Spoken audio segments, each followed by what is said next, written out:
For this video, we're going to take a look at a very basic striking drill that we're going to use for self-defense.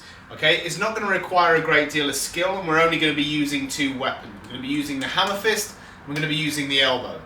Okay, so the reason why we use these is because they're kind of ready to go weapons straight away. You don't need a great deal of conditioning to get a good hit.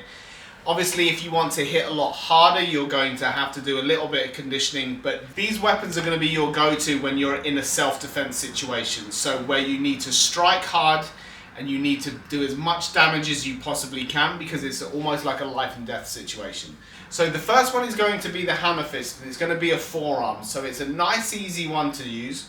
The reason why we're not going to be using the palm is simply because the surface area of your palm is going to disperse the impact quite a lot. So you're going to get a much better result using that hammer fist. So with the hammer fist, you can strike to the temple. That's a really good shot. That's going to be a knockout shot. You can strike to stomach 5, which is the corner of the jaw.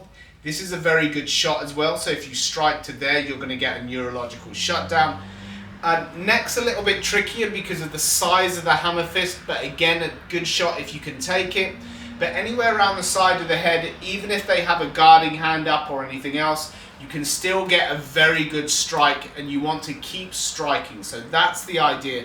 As soon as you're in that position and you need to get away from the situation, you need to hit, and you need to hit repeatedly. So this first sequence is going to be the hammer fist. So nice and easy, just striking round to the side of the head. We're then going to roll, and we're going to hit with the elbow. So now we're dealing with two different ranges. We have our striking range.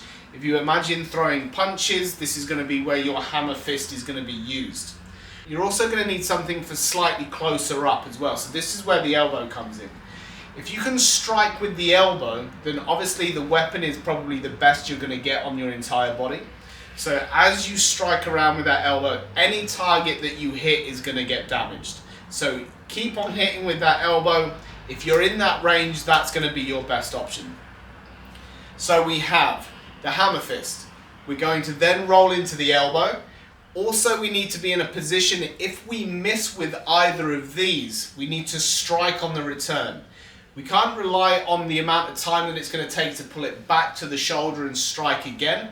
So what we're going to do is we're just going to strike backwards with that hammer fist again. So you're looking at pretty much the same targets, the side of the head. You've got gallbladder 3, which is the temple, stomach 5, which is the corner of the jaw, both knockout points. The neck, which is a good shot, but obviously a lot more difficult to use because it's going to be a lot harder to get your fist into the side of the neck. Or obviously, if you're square onto the face, you can hit into the face. That's perfectly good as well. So we're going to run through the drill on pads first so you can see the sequence. So you're going to train them on both sides. You're going to get the idea of rolling through that sequence, and it's going to be very, very basic. And like I said, it is designed only for those people who haven't had any training, that have no other kind of response. So when you're striking in, rather than using a fist where you might not get a very good connection, or you might slip off, or you can't generate the power, a hammer fist is nice and easy, an elbow is nice and easy, and also that reversed hammer fist is going to be an additional option.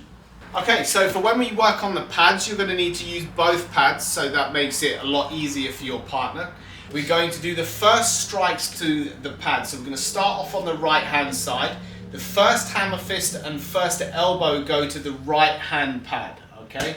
So we're going to go nice and slow. First hammer fist goes in, the second one rolls in, and this is where your second pad comes in. So you're going to pop the left one up, and that's where you hit back across. Try to give yourself some space. You want some movement, and you want to just work on hitting as hard as you possibly can.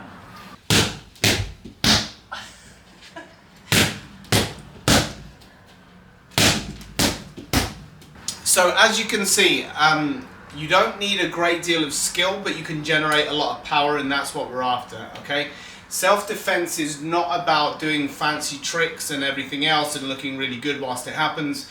It's going to be violent, it's going to be quick, and it's going to be over in no time at all. So you've got to make sure that you have a decent response, in order to throw back at your attacker, so you're not just bombarded by shots and you have nothing to offer back. So just practice these three. Again, you can work them in any combination. You can work them with the left arm as well, so you can strike in a repeated pattern, and that way if you can just keep that striking pattern up for maybe 10 seconds, we're talking about being actually engaged in the fight or being engaged in that self-defense situation. With a 10-second flurry of hits, you should be able to deter the attacker enough to make them stop doing whatever it is they're doing. But again, just work those hammer fists, work those elbows, but just try to generate the power, and again, the more you practice, the better you'll be.